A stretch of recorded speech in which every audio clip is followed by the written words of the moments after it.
Welcome back to the channel, everybody. Coach Mike is here and ready to talk about his current experience, or most recent experience at Worlds, right? So yeah. Go for it. So I think the last time we did like a sit-down talk, it was right after the Pan American Championships, which is like the precursor major to Worlds, right? Like that one ran in October, and that's like the setup event for the World Championships. And it was the IBJJF Nogi World Championships. So my favorite one compared to the Gi World Championships. But had just like 5 days in Anaheim, California at this event, and just had just such an awesome experience.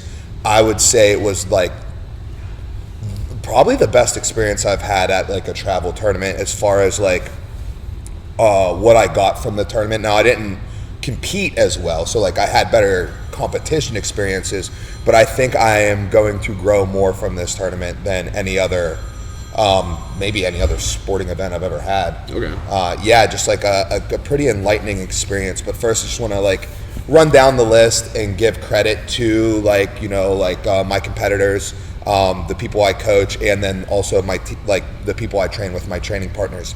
So I'll just start right off the bat. We had Christian Schaefer, who's our young superstar blue belt, who we talked about the Pan American Championships. He was a silver medalist there. Christian just turned 18 years old, so it's his first foray into the adult division on the world scene.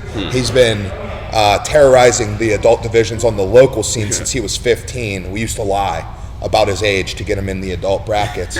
So on some like Jiujitsu like record keeping sites, he's like 21 because when he was 15 we lied about his birthday so he could be 18 to compete against the adults. But yeah, he just turned 18. He was the 2 seed at the World Championships. He won his huge bracket, 80 people in his bracket, his World Championship bracket. So it was a very large bracket. He won his first 3 matches, which put him in the quarterfinals, in which he lost a tough match 2-0. And like, you know, we're not in the making like excuses, but like things that like, you know, I do like to put like, you know, you take the good from it and stuff, and like to especially to keep people's motivations high and stuff, because like, you know, like he's a kid. Yeah. So he can get down on himself. He was expected to perform very well. He was a high seed, so he was expected to like, you know, definitely do well at this tournament, and he lost in the quarterfinals. So he's top 8 in the world, lost in the quarterfinals, and he lost to a grown man, right? You know what I mean? Like the skill level was very comparable, you know. The other guy definitely was better than him, but he lost 2-0. And one of the things I could say is like Christian clearly has an adolescent body, right? And this guy he was a full grown man. So that's like, you know, some of the things that I would like preach to Christian. Like, you know, I'm sure like mentally he can get himself back to where he needs to go, but like, you know, sometimes it's a little tougher for kids. I mean, it's tough for adults too.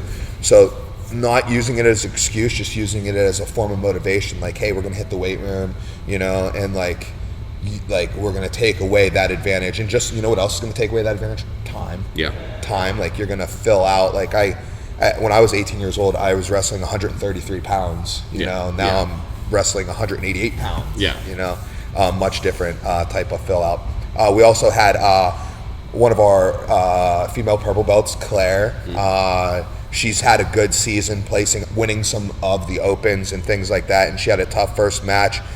Pulled guard, wrestled up. The wrestle up was looking really good. She was going to score, and the other girl put on a really nice high elbow guillotine, and Claire fought tooth and nail, but it was just too good, so she had to tap to that guillotine. And then one of our female blue belts, Jess. Yep.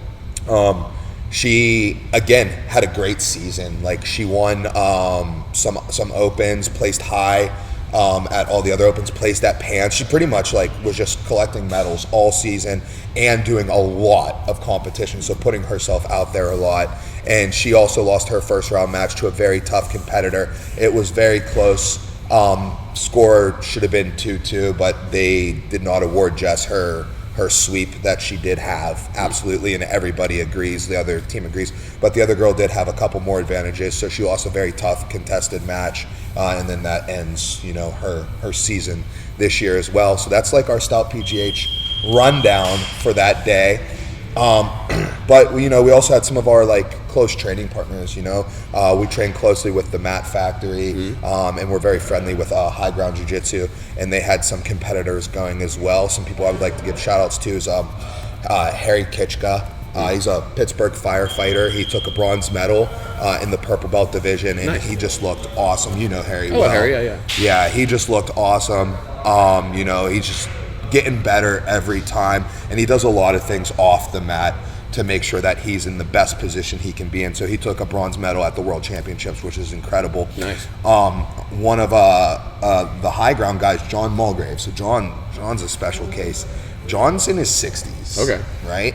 And that puts him in the Masters 7 division, which is the highest division. That's for 60 and up. John went into this tournament already a 4-time world champion. Okay. There was nobody for him to compete in at the Masters 7 division, the 60 and up division. So you take a look down. You go, all right, Masters 6, it's 55 to 60, right? Nobody really worth it there. Let's drop down again. Masters 5. So he's going against, guys 10 years his junior, which is clearly a disadvantage at the World Championship stage. Yeah. And he just mowed. Wow. Straight through, won his 5th world title. So, that's just so inspiring as well to be in his 60s, still competing in the World Championships. And, he's not out there for the gold medal. He's out there for the experience in the matches. If he was out there for the gold medal, he could have just stepped in and took his, hey, I'm the only one willing to show up medal. Right. But no, he went down and he got matches, and he happened to buzzsaw right through them. Nice. John Davis, another Mat Factory guy, he took 2nd place. Okay. In his first match. He hand fought this guy so hard. He won by making the other guy puke. What? Yeah. Wow. Unfortunately, I missed that because I was coaching someone else, but I got to hear about it, and it was awesome. And then he had a very tightly contested match in the finals, and I believe it was decided by one advantage, in which, like that's pretty much as close as it gets in the world finals. So, great performance by John. Now I gotta find a video of that hand fighting because it's on Flow. Okay. So I will be able to get you that video. Okay. Then we had the team that's most closely related to us, React Jiu-Jitsu in DuBois, PA. React is ran by one of Warren's black belts and one of my first training partners, a guy who used to beat the crap out of me all the time, Lance Thompson. And his right-hand man, Scott Rendos, was competing in the brown belt division. Scott went 3-1, taking 2nd. Nice. At the World Championships, and Scott had an incredible performance. Scott's a terrific wrestler, and it very much showed throughout his performance. But also what else showed was his passing ability, and he was shredding through some guards, and he lost in the final on literally as close as it gets, a 0-0 score, referee's decision. Wow. Right? And no complaints about it. I think that was the right decision. But Scott's going to be hungry. He's going to come back next year, and I can't see him not winning it. So also actually one of the guys I made my black belt debut against, John Mulgrave, the gentleman who won the world championship at Masters 5. His son Evan, him and I made our black belt debuts against each other at Stout Fights 2019. We both had just got our black belts like that spring-ish, and we made our debuts against each other. He also competed. I missed his match because I was getting ready for mine, but he lost a very close match in the obviously black belt division, right. Incredibly deep, right. And so and it was a close match. And then that brings us to Chris Dempsey. All right, everybody's favorite. Shout Chris out to Dempsey. Dempsey, world champion at purple belt, world champion at brown belt, Pan American champion at many belts, including Pan American champion at black belt. Dempsey came out, had a tough first match against the 80cc European trials winner from, I believe, the last cycle. Beat him, and then in his second match, beat up this guy and submitted him, Dempsecutioner style. So that's down at Stout we call the motion of it the mixer, but the finish of it that's the Dempsecutioner. You got to give it to Dempsey. And then he lost a very tough match in the semifinals. The other guy played a really good strategy type of thing, which like I don't have any hate for that, because like that's what we're out here doing, especially at the black belt level. Yeah. And so Dempsey lost a tight match there, resulting in him taking 3rd place in the world at black belt heavyweight division. And then finally, my performance. I had my first match. I was going against the returning bronze medalist from the year prior. I won that match 4-2. Nice. Was not happy about it. Okay. Not even a little bit happy about it.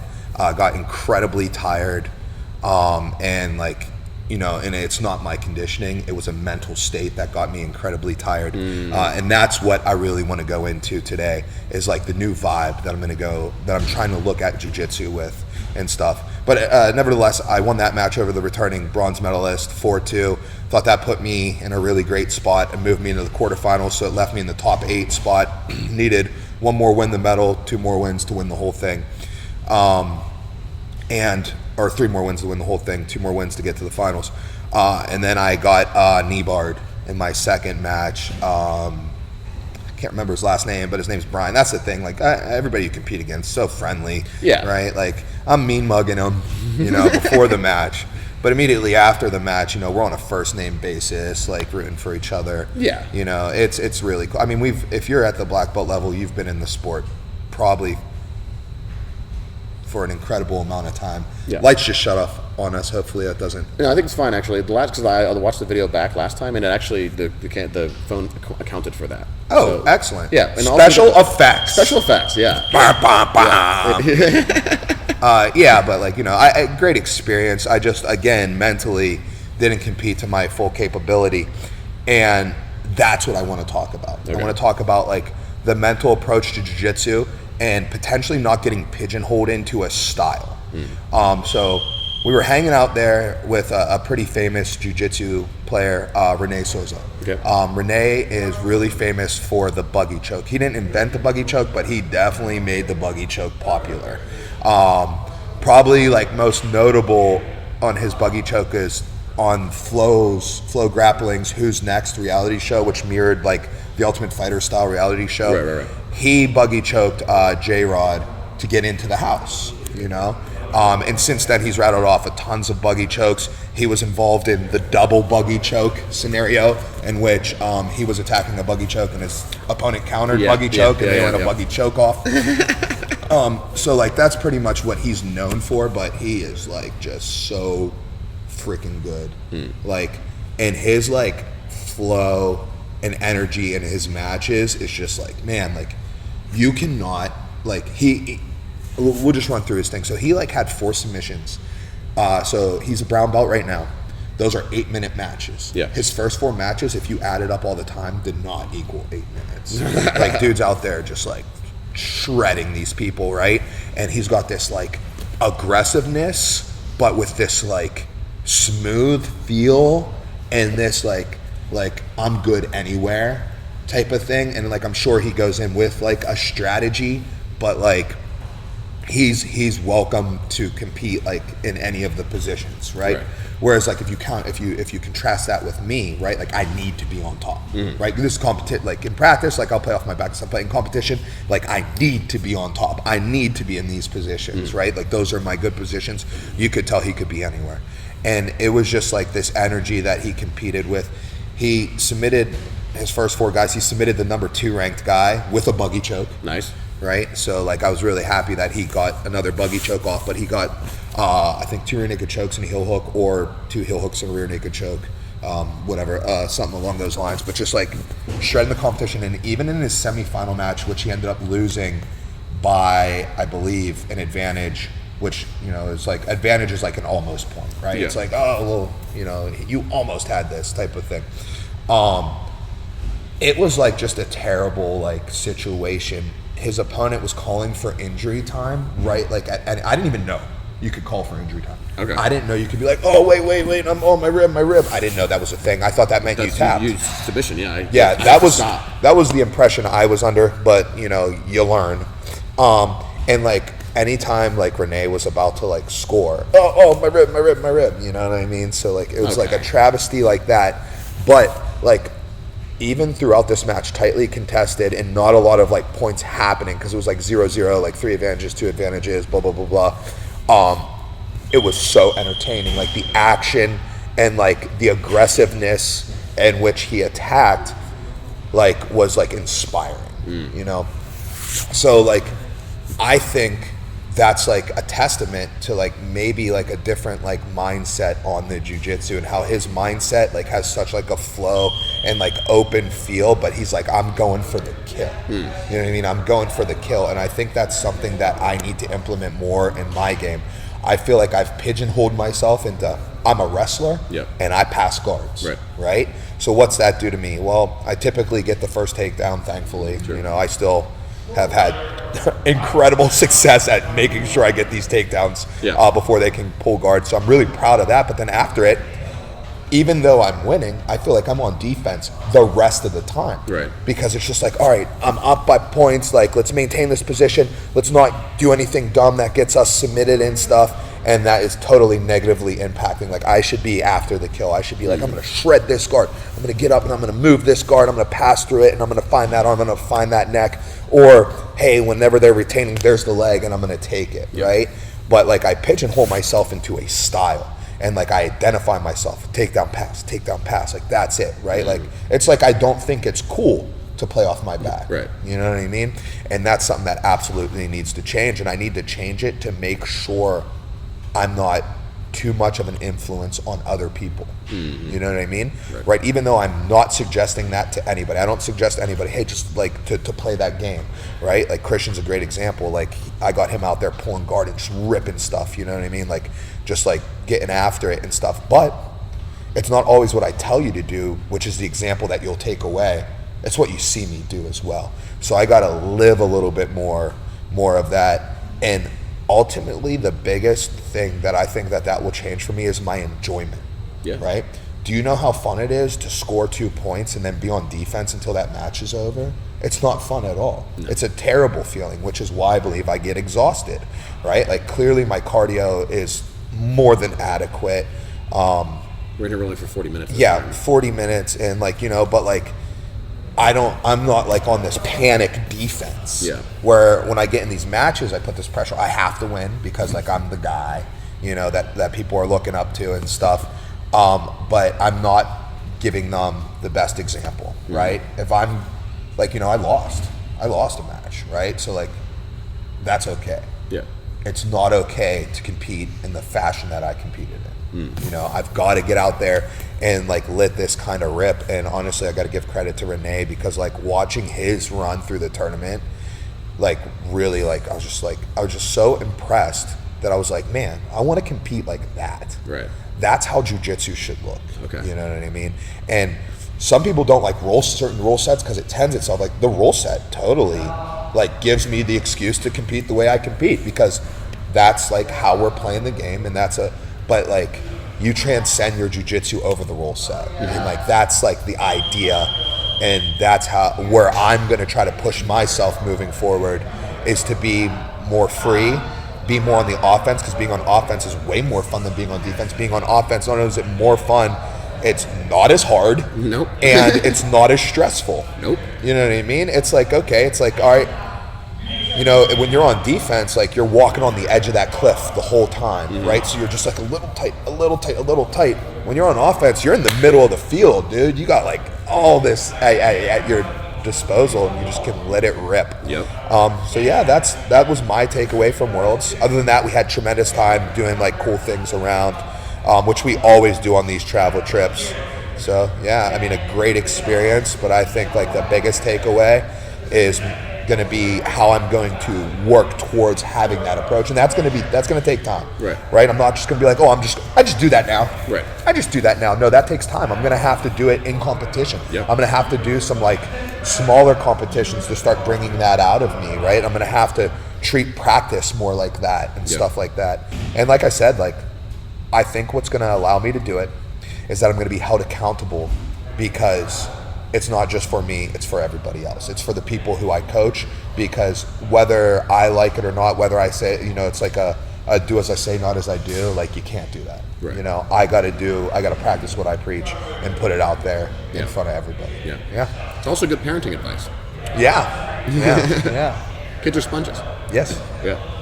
Well, yeah, that's awesome, dude. Like, I'm excited to see like how you decide to go forward with that. Yeah, we'll do some check-ins on it because I'm planning on doing a couple competitions.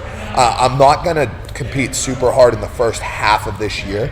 It's going to be mainly about skill development and physical development as well. Like I want to develop myself physically, like a little bit more mobility, making sure I'm taking my health a little more seriously now that I'm getting up there in age, so that way I can stay on the mat as long as possible and compete as long as possible.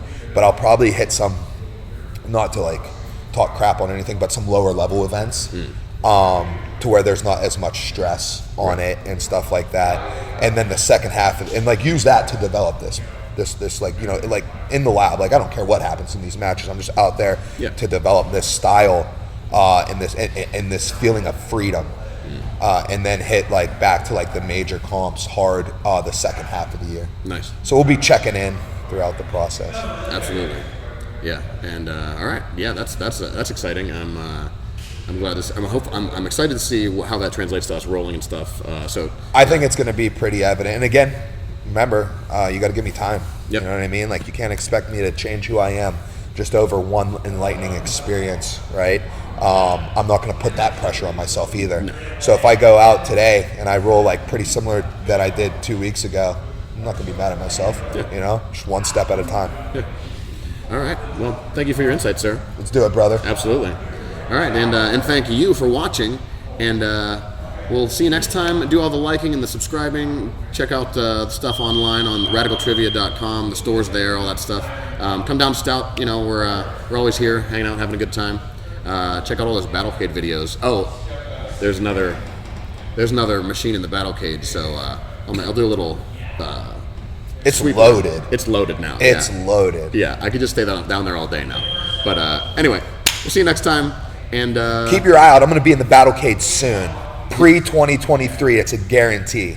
You hear that, everybody? He's coming. So the general will be in the cade. Dude, it's post Worlds, man. I got nothing but time. Let's do it. Fuck yeah. All right. Well, see you next time. And come down and train.